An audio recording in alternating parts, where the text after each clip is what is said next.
ये कंडक्टर भाई हैं और इन्होंने लिए तकरीबन, मैं खड़ा फरीद कॉलोनी से और मैंने जाना था मोहम्मदाबाद, और उन्होंने किराया लिए 50 रुपये। जब उनसे मैंने पूछा कि भाई 50 रुपये क्यों लिए गए, तो मौसूफ बता रहे हैं कि भाई 50 रुपये ही किराया है। उसकी वजह ये है कि डीजल अगरचे सस्ता हो गया लेकिन हम 4 दिन खड़े रहे। हाँ,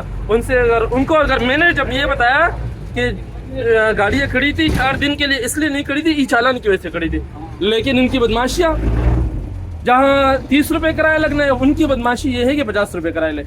तो मैं यार आप तमाम दोस्तों से गुजारिश है कि इस वीडियो को खूब फैलाएं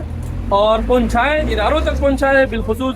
जितने हमारी ट्रांसपोर्ट के इदारे हैं, जितने हमारे लोकल ट्रांसपोर्ट है, जितने हमारे पुलिस के इदारे हैं, सार्जेंट हैं बिलखुसूस, उनको भारी चालान दे इसके बदले और उनको पकड़े इस मामले में, और उनको प्रॉपर वो लिस्ट जारी कर दे ताकि वो अवेजा करे किसी भी लोकल सवारी से, किसी भी आम बंदे से ये वो नाजायज़ कराने ले जिस नाजायज़ किराए के ये हकदार भी नहीं है। हालांकि कुछ ही हलाल पैसे को अपने ऊपर हराम कर रहे हैं, लेकिन पता नहीं क्या मसला है इनका। चले, मैं ये वीडियो मैंने इसलिए बनाई ताकि आप लोग इसको खूब से खूब फैलाएं और इनकी बदमाशियाँ ख़त्म करें।